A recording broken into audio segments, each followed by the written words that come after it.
7 years after I disappeared, my sister found my name on the organ donor registry. She stood in the transplant center, staring at the paperwork in the nurse's hands. Her brows knit as she looked at the photo attached to the file, along with the name I used to go by. "Where is he?" she asked. "He's in hospice on the 12th floor," the nurse answered quietly. "Today is the last day he'll still be conscious. The surgery is scheduled for tomorrow morning." Her expression turned cold as she headed upstairs. The moment she pushed open the door, she saw me sitting on the bed, writing my final letter. Landon. I looked up at her and smiled faintly. "You must have the wrong person, Ms. Bennett. My name is Jay Mercer, not Landon Bennett." She stepped toward the bed, her tone rigid. "Come home. Apologize to Mason, and I'll hire the best specialist in the country for you. That won't be necessary." I didn't even look up again as I signed the last line of the organ donation papers. I didn't do anything wrong. I'm not apologizing to anyone. After a long silence, Sherry Bennett let out a cold laugh. "You really haven't changed. 7 years later, and you're still pretending to be innocent." Her eyes narrowed, scanning me. "You're sick? What kind of illness needs surgery?" I smiled faintly. "Stage 4, glioblastoma, brain cancer." I glanced at the donation papers beside me. I figured my organs would do more good saving people than rotting underground. Something flickered across Sherry's face, but it vanished instantly, replaced by that same icy look. "Cut the act. Do you think playing pathetic is going to make me feel sorry for you?" Her gaze swept over the small hospice room, taking in the peeling walls, the worn folding chair, and the dying flowers by the window. "So life didn't work out after you left home? If you hadn't done those disgusting things back then, maybe you wouldn't have ended up like this." I lowered my eyes to my hands, now so thin, every bone showed clearly beneath the skin. I said nothing. "Landon." She said my old name softer this time, her voice cracking. "Are you really that sick?" I looked at her without blinking. "Why do you care, Ms. Bennett?" "Because I'm your sister." "No." My voice stayed calm. "Your brother died 7 years ago." Her face went pale with anger. "You really hate me that much? After everything that happened?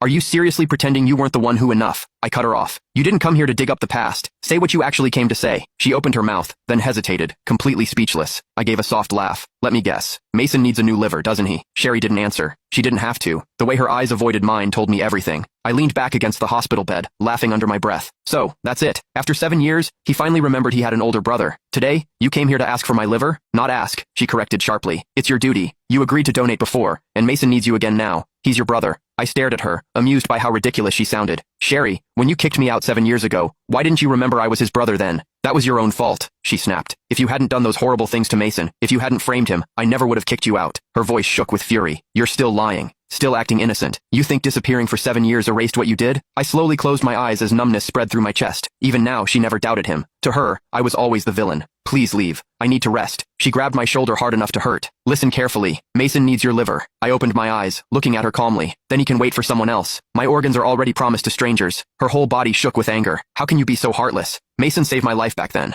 Without him, the Bennett family wouldn't even exist today, and you're nothing but an ungrateful parasite." I didn't answer, only turning my head toward the window. "Landon, let me make this clear," she said coldly as she released me. "If you refuse to save Mason, I won't let you have peace. I'll use every connection and every penny the Bennett family has to keep you alive. You'll spend the rest of your life wishing you were dead." I listened to her threat.